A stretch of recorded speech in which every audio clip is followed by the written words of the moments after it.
The carriage reached Harcourt House at 3:30 on an afternoon in late October, when the elms along the drive had already surrendered their last leaves and the sky sat low and grey over the Northumberland hills. James Cavendish, Earl of Ashfield, did not look at the view. He looked at the house. It was large and well-kept and brightly lit, which surprised him. The late Duke of Harcourt had been dead for 2 years, and James had half expected mourning, cloth and shuttered windows. Instead, as his carriage rolled to a stop before the south entrance, he could hear music drifting from somewhere inside. A pianoforte and voices and the particular bright chatter of a household that had decided grief had run its proper course. A footman opened the door before James had finished buttoning his coat. The entrance hall was warm and crowded with the small industries of a house receiving guests, trunks being carried, flowers arranged, a pair of young women laughing on the staircase before a sharp look from the housekeeper silenced them. James gave his card, and was told that Lady Ravensworth would receive him in the blue drawing-room at 5 o'clock. He had just turned from the footman, when a hand caught his sleeve. The girl was young, 18 perhaps, with a white cap pushed slightly crooked from hurrying a maid. She glanced once over her shoulder at the staircase, then back at him, and when she spoke, her voice was barely above a breath.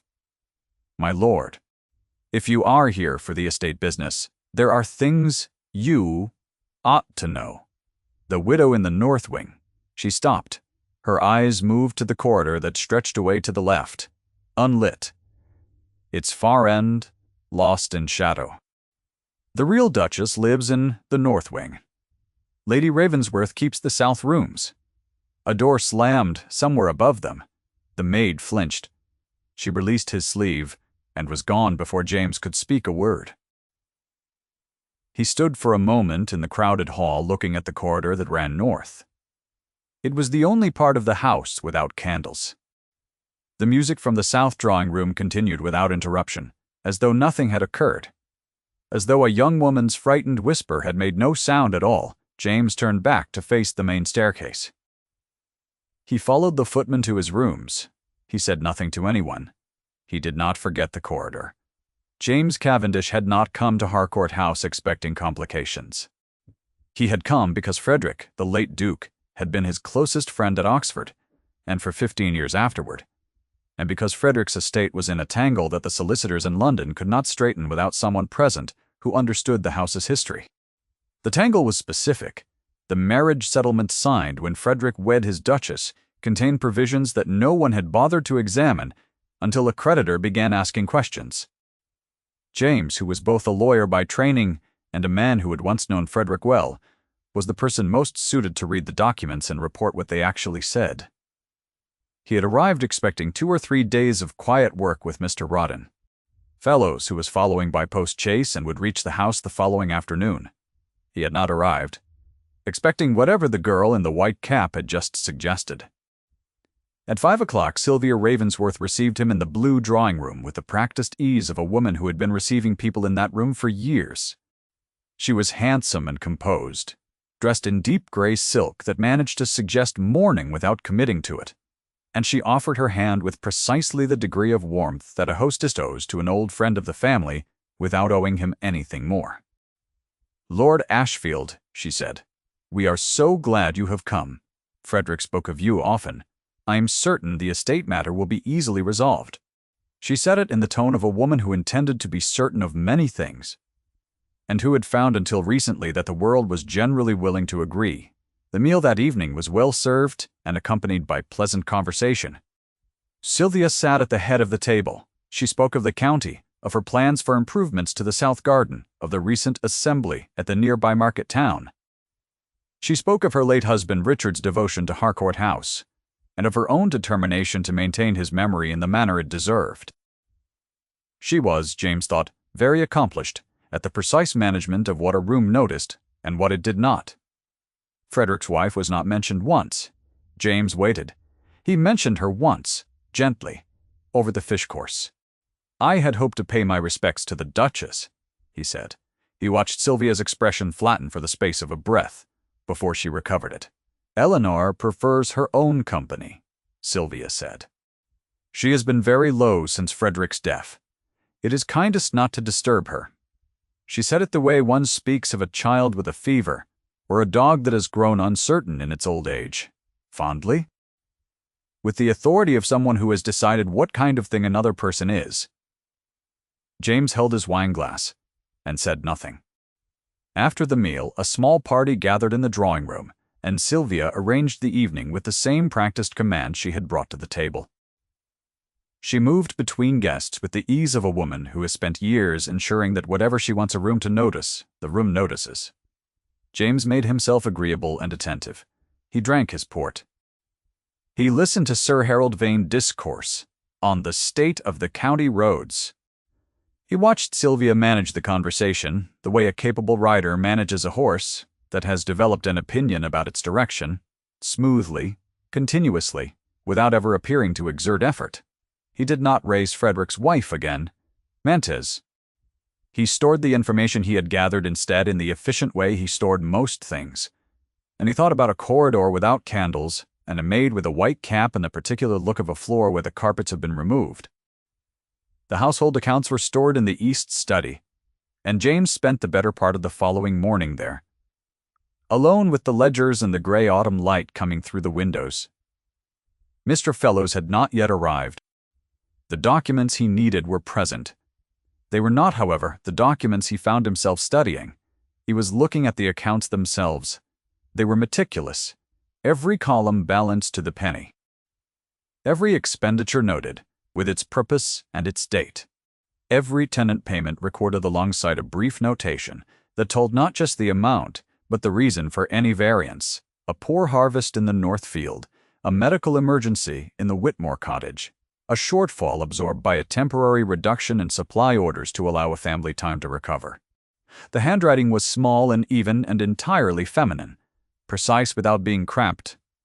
The hand of someone who had been trained to economy and had discovered in it, over time, a form of fluency. James turned to the previous year's volume. Same hand, the year before that.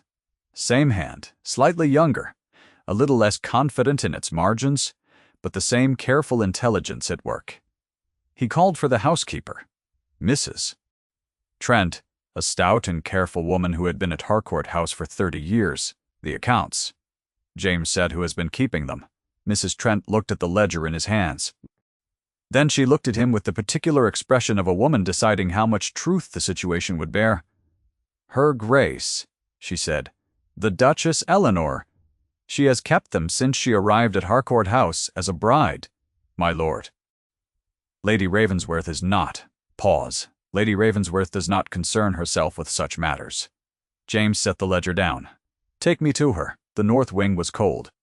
Not neglectfully cold, for the fires were laid and burning, but the cold of a part of the house that has been given less wood and less attention for long enough that the walls themselves have forgotten warmth. The corridor that ran from the main hall was lit, now in the afternoon, by daylight only, which fell through 4 high windows onto bare stone floors. The carpets had been removed.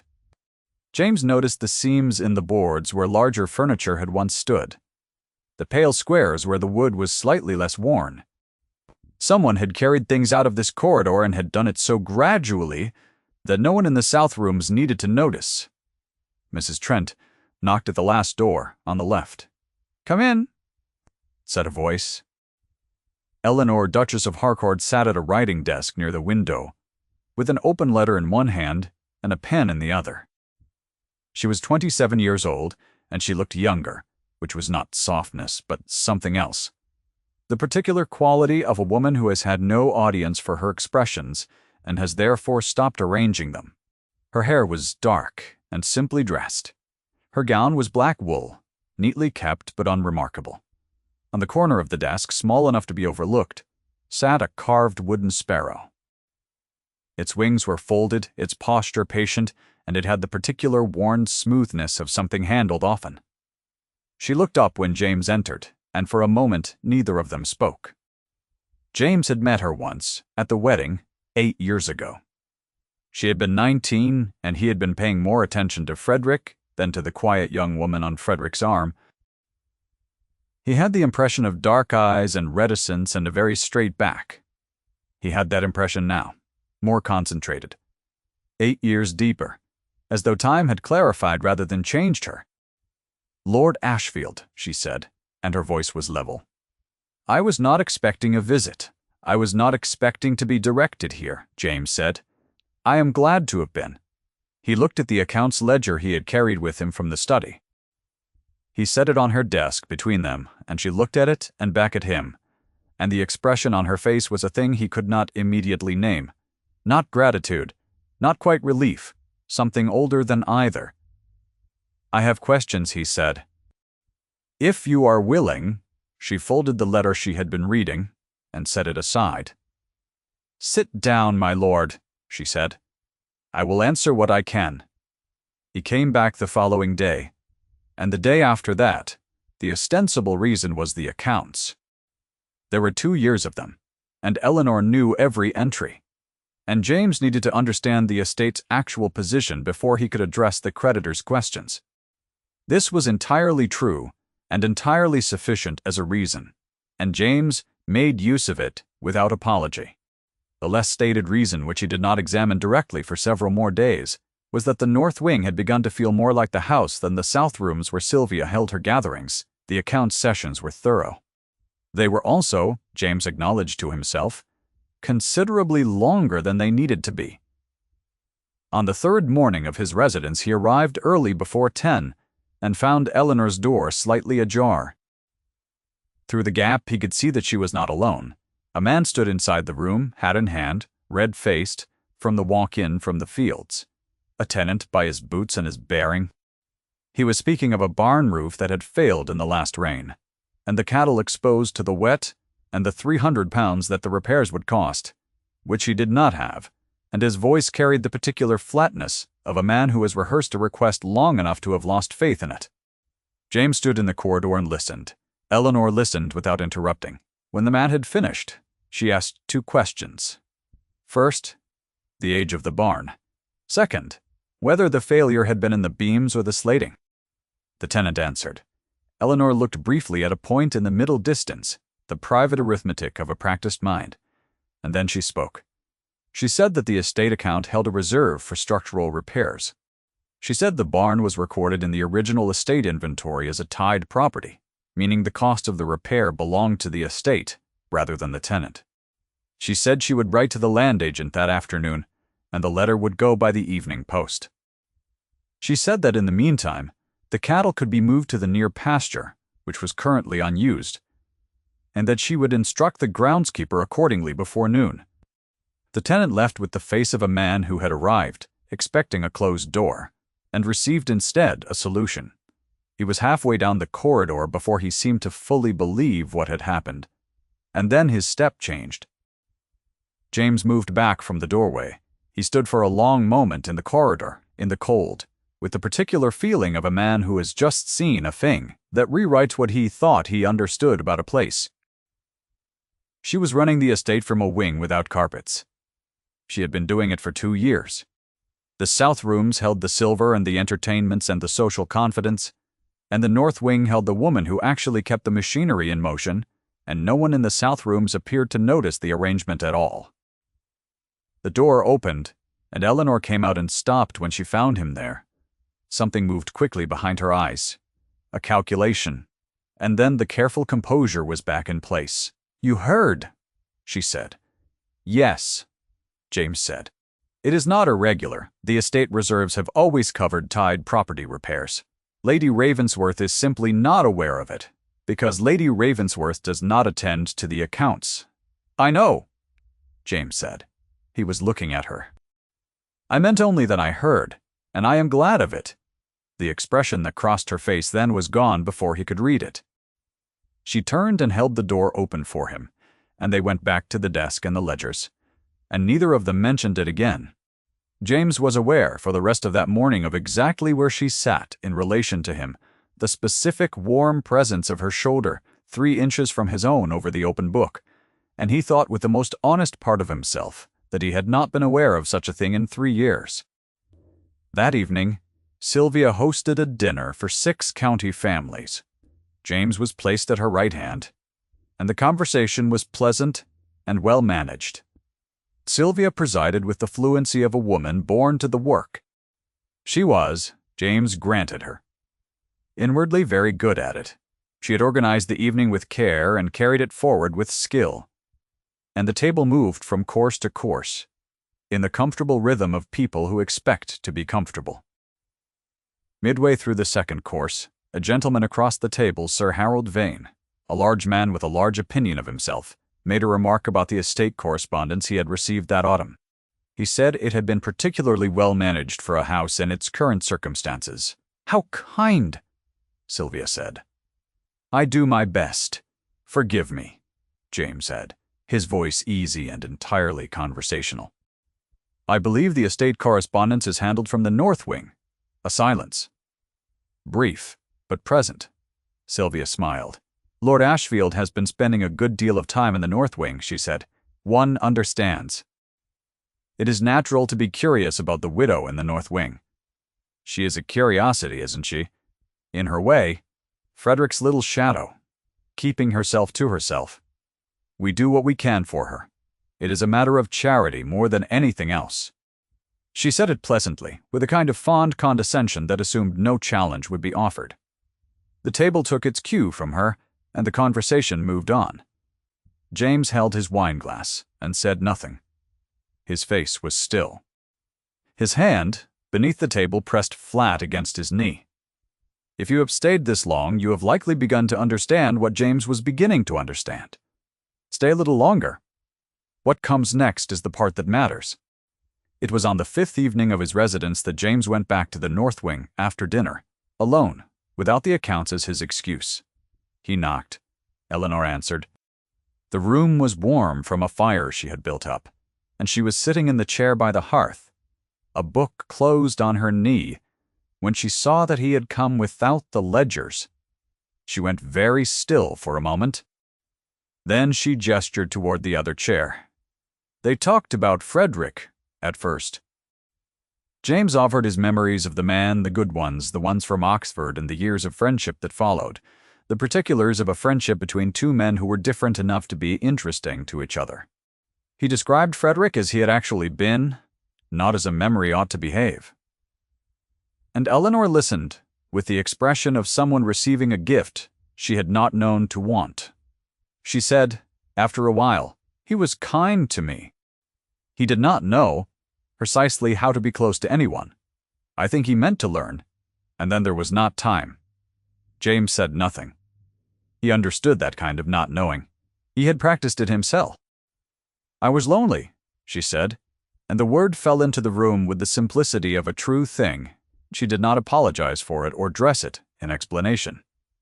"From very early on, I had the house to manage and the tenants to attend to, and Frederick's correspondence to sort, and I was very busy being useful, which I find is the most efficient way to be lonely, because no one notices." James looked at the fire. He was aware of her hands resting on the closed book, still composed, the hands of a woman who had learned not to fidget in company. "Clara died 3 years ago," he said. He did not say it often. He said it now, and the words sat between them without drama, without the performance of grief he had grown skilled at managing in public. In childbed, the child as well. I had become very good afterward at the particular efficiency of a man who keeps moving. It requires no explanation. People approve of it. Eleanor looked at him. He waited for pity, which was the usual response, and which he had become expert at deflecting. It did not come. What came instead was the exact recognition of a person who knows what that efficiency costs, and who has been paying a similar price by a different name. The fire shifted. Outside, the wind had risen, and he could hear it finding the seams of the north wing's windows, the windows nobody had recently fitted with new putty. He became aware in the silence that his right hand lay on the arm of the chair, and her left lay 6 inches from it, on the same smooth wood, and that neither of them had moved for several minutes. He became aware of his own heartbeat, which was behaving in a manner that his efficiency had been suppressing for several days without success. She was looking at the fire. He did not move his hand. He did not move toward her. The 6 inches of polished armchair between them held an attention that had nothing whatsoever to do with the estate accounts, and he knew with the most honest part of himself that he was in considerable difficulty. He was aware of her in the specific way he had been trying not to be aware of her for the better part of a week. The warm scent of the coal fire and the faint lavender that clung to the wool of her gown, the particular quality of her breathing when she was thinking but not speaking, the way she held the closed book on her knee without clutching it, the way a person holds something they have put down but not put away. He thought of the accounts ledger, the careful handwriting, and the tenant whose barn had been repaired. He thought of 2 years in a cold wing of a large house, managing estates for people who had decided not to notice it was happening. He thought of Frederick, who had been his friend and who had not, James was coming to understand, looked at the woman he married quite carefully enough. She turned her head, slightly, toward him. She did not look directly at him. The angle of her face changed, and he had the impression of a woman who has decided to say something and then has not said it. "You will go back to London," she said at last. "When the estate matter is settled." "Yes," he said. It was true. "That is sensible," she said. And then after a pause that was not quite long enough to be comfortable, "I'm glad you came. I think I had forgotten what it was to be treated as a person with a reasonable opinion about things." The fire settled again. James looked at her profile in the firelight, the composed jaw and the dark lashes and the hands still resting on the closed book, and he thought with a clarity that felt, after weeks of efficient inattention, almost startling, that he did not want to go back to London. Not yet. Not quite yet. The trouble arrived in a small, sealed letter delivered by a groom from the neighboring estate 3 days later. Sir Harold Vane had evidently decided that James needed to know what the county thought. The letter was civil on its surface. Sir Harold wished James a pleasant stay, and trusted the estate matter was proceeding well. Sir Harold also felt it his duty to mention as a friend that Lord Ashfield's regular attendance at the widow in the North Wing's rooms had been remarked upon in the neighborhood. The phrase was Sir Harold's own. It appeared 3 times in 2 pages, each time with the weight of a judgment that has already been made and is only being reported, as though neutrality and condemnation had agreed to share the same sentence. The letter also reported, as a further matter of friendly duty, that Lady Ravensworth had written to the London solicitors with a description of the situation at Harcourt House. In her description, Eleanor's residence was characterized as a private and voluntary family arrangement. James' interest in her was characterized as an intrusion upon a delicate domestic circumstance. James read the letter twice. He set it on the desk in the east study. He looked at the wall for a long moment, at the pale rectangle where a portrait had recently hung and been removed. He went to find Eleanor. She was in the north corridor, carrying a covered dish she had apparently collected from the kitchen herself. Mrs. Mundy and Trent had mentioned in passing that Eleanor sometimes carried meals to older servants when they were unwell, a habit the housekeeper reported in the tone people use when they are proud of something they have had no one to tell. Eleanor saw James's face when she turned the corner, and she stopped. He told her about the letter. He did not soften it. He showed her the relevant passage because she had the right to know what was being said about her, and she was not a woman who needed to be protected from facts. She read it. She read it again. She set the letter down on the covered dish she was carrying. "I see," she said. "She has no legal ground. The letter is noise. Mr. Fellows will confirm it when he arrives." "I know," Eleanor said. Her voice was very steady, the steadiness of someone who has had a great deal of practice. "The county does not know it. And the county's opinion is—" She paused and her jaw was set. "I will not have you made the subject of that letter." "I will not have my name used to damage yours, Eleanor," he said. She looked at him sharply. It was the first time he had used her given name without the title, and both of them felt it land in the cold corridor between them. "I think," she said with the careful precision of a woman choosing each word, "that I should begin to make arrangements to remove to my cousin's house in York. It is what a sensible woman would do." It is what a woman who has been told for 2 years that her presence is an inconvenience would do, James said. I am asking you not to do it. She looked at him for a long moment. Then she walked on down the corridor with the covered dish, her back straight, her step quiet, and she did not answer him. And that evening, she told Agnes to begin making a list of what could be packed and carried without too much trouble. Mr. Fellows arrived the following morning. He was a careful man of 50, with the patient precision of a solicitor who has spent 3 decades reading what documents actually say, rather than what people want them to say.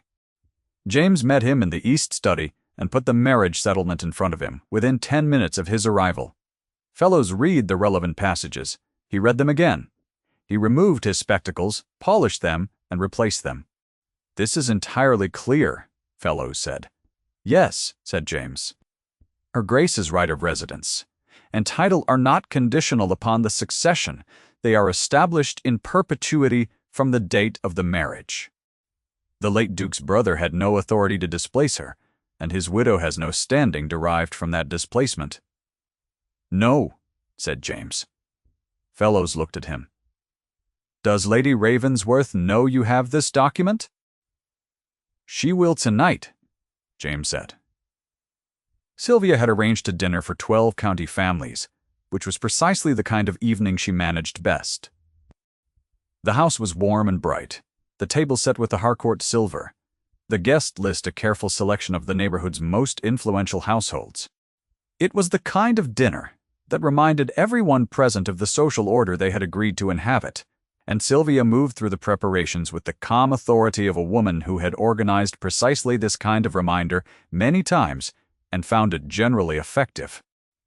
James arrived late, which he had planned, and he brought Mr. Fellows with him, which Sylvia had not planned, and Fellows carried a leather satchel, which no one at a dinner party expects. The table went quiet when James came in, because something in the way he moved across the room told the gathered guests that the evening was not going to proceed as arranged. He moved without the usual pleasantries, without pausing to greet his neighbors, without sitting. He walked to the foot of the table and he looked at Sylvia, at the head of it. Forgive the interruption, he said. Fellows has completed his examination of the estate documents. There is a matter the county ought to be aware of, in the interests of accuracy. Sylvia's fans stilled. Fellows opened the satchel and produced the marriage settlement. He read the relevant passage, in the precise and unremarkable voice of a man reading a legal document, which has the peculiar effect of making everything in it sound entirely inevitable, as though it had always been true and the room was simply being informed. The silence at the table was complete. James let it hold. Then he said, in the same level tone he used for everything that mattered to him, the Duchess of Harcourt is not a widow in hiding. Sir Harold Vane set down his fork. Lady Drummond across the table said nothing, but she looked at Sylvia with an expression that Sylvia, for the first time in 2 years, could not manage. Sylvia had composed herself for many evenings and many audiences. She had composed herself through Richard's death, and the transition of the title, and the quiet maneuvering of furniture and carpets that had accompanied Eleanor's removal to the north wing. Composure requires a consensus to sustain it, and the consensus in the room had just shifted quietly and entirely, in the space between Fellows's last sentence and James's. This is a matter for the family, Sylvia said. It is a matter of law, Fellows said pleasantly. The family's preferences are not recorded in the settlement. Sylvia looked at James. She had the expression of a woman who has been confidently wrong for 2 years, and has just in front of 12 county families discovered it. He did not gloat. He had never been a man who gloated. He simply held her gaze until she looked away.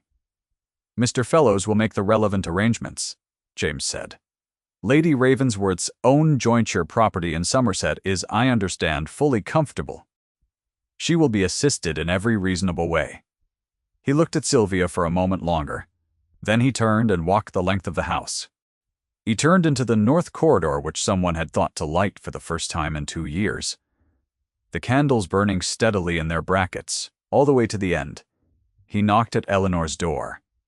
She was not there. He found her, after a moment, in the east drawing-room. The door was open, which it had not been before. The room was dark. She stood in the middle of it, alone, without having lit the candles. He crossed the threshold and stopped. She was looking at the far wall, where the pale rectangles of empty frames showed where the Harcourt family portraits had been removed. She was not crying. She was entirely still in the way. She was still when she was thinking through a problem that required her full attention.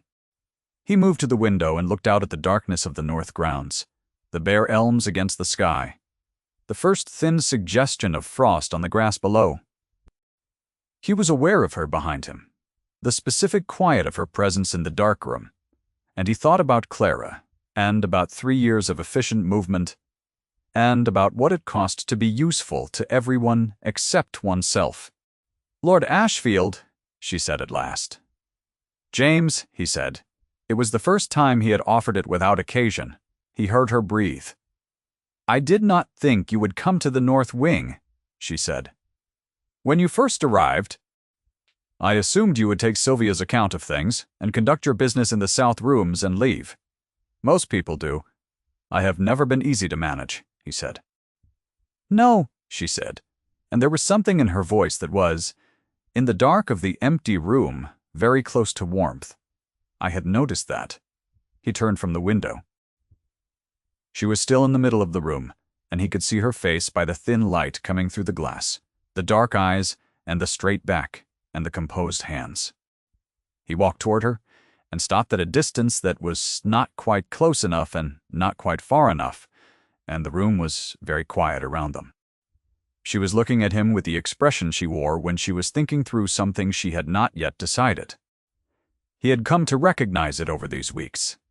The slight tension at the corner of her mouth, the particular steadiness of her gaze, the quality of a mind at work behind a face that gave very little away. He had spent 3 years being careful. He had been careful with himself, with his time, with the extent to which he allowed himself to want things. He had been efficient, as he had told her, and people had approved. He was aware, standing in the dark east drawing room with the portraits gone from the walls, and the distant sound of the dinner party filtering down the length of the house. That efficiency had delivered him to exactly this moment and was now of no further use. "I did not come back for the documents," he said. She looked at him. Her hands were at her sides. "I know," she said. He held out his hand, palm open, the way one offers a hand to a person who is deciding whether to take it. She looked at it. She looked at him. The pause was long and full of the specific weight of 2 people who have both learned, separately and thoroughly, the cost of being wrong about this kind of thing. She was very still. He did not move and did not look away, and waited with the patience of someone who has finally, after a long time, arrived at the place he means to be and is in no hurry to rush it. She put her hand in his. His fingers closed around hers, not tightly, but with the steadiness of something decided. She did not withdraw it. She looked down at their joined hands for a moment, and he felt her breathe, a long and quiet exhalation, as though she had been holding it for longer than just tonight. They stood there for a moment in the dark drawing room with the empty frames on the walls, and the distant sounds of the dinner party at the other end of the house, neither of them speaking, which was, for both of them, a considerable relief. It was late November before things were fully settled, and the first proper snow came down on a Tuesday morning, with the quiet commitment of snow that intends to stay. Agnes read the county notice aloud over breakfast. It was a formal announcement, printed in careful type, confirming the estate's legal position and the Duchess Eleanor's right of residence and title in perpetuity. Agnes was 71 and had been Eleanor's companion since Eleanor was 12, and she read it in the tone of a woman for whom this moment had been a long time coming and who intended to enjoy every word of it. Eleanor sat at the writing desk in the east drawing room. Her writing desk now, carried in from the north wing at her own instruction, because she had grown accustomed to its particular depth and the angle at which the light fell across the left side of the surface in the morning.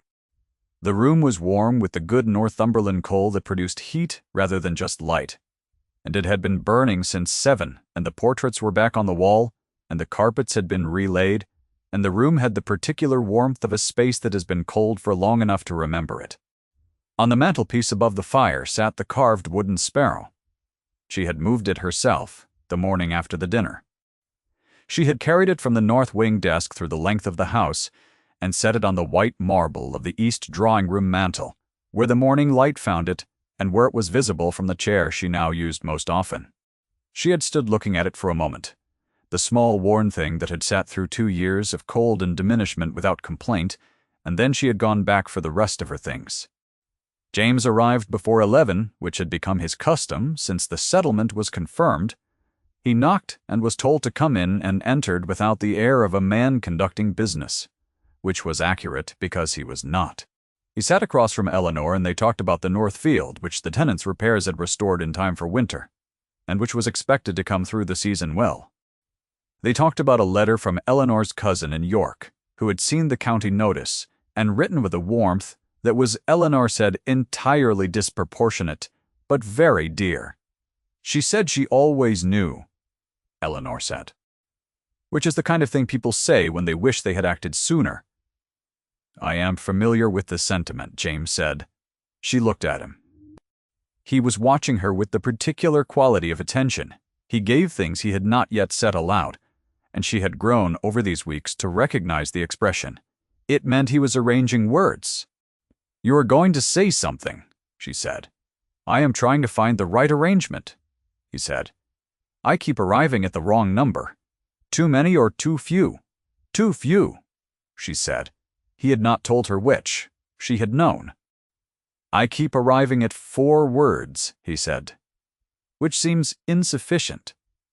She looked at her hands, folded on the desk above the account book she had not opened. Outside, the snow came down without hurry over the north grounds, settling onto the stone paths and the bare elms and the repaired barn roof of the Whitmore tenant, and the long straight drive where a carriage had arrived 6 weeks ago, and found a house that pretended to be one thing and was, in fact, another. He got up from the chair and walked to the fireplace. He stood for a moment looking at the sparrow on the mantel, its wings folded, its posture patient, its surface worn smooth from the habit of a hand that had needed something to hold on to. Then he turned. Will you marry me, Eleanor? He said. Not quite a question. The phrasing was declarative, the request folded inside the name, and she heard the difference. She heard that he had thought about how to say it, and had decided that the simplest arrangement was also the most honest. She looked at him. She thought of the north wing and the unlit corridor and the 2 years of running the estate from rooms from which the carpets had been taken, and she thought of 6 inches of polished armchair and a hand offered in the dark of an empty room. She thought of the word lonely, which she had said aloud to him and which had not frightened him away. Yes, she said, I will. The snow came on without hurry, and the fire held its warmth, and the morning light lay along the sparrow's wooden back, with the patience of light that knows it is going to be here for some time. If Eleanor's story has stayed with you, leave a word in the comments. It matters more than you know, and so do you. And thank you for being here until the end.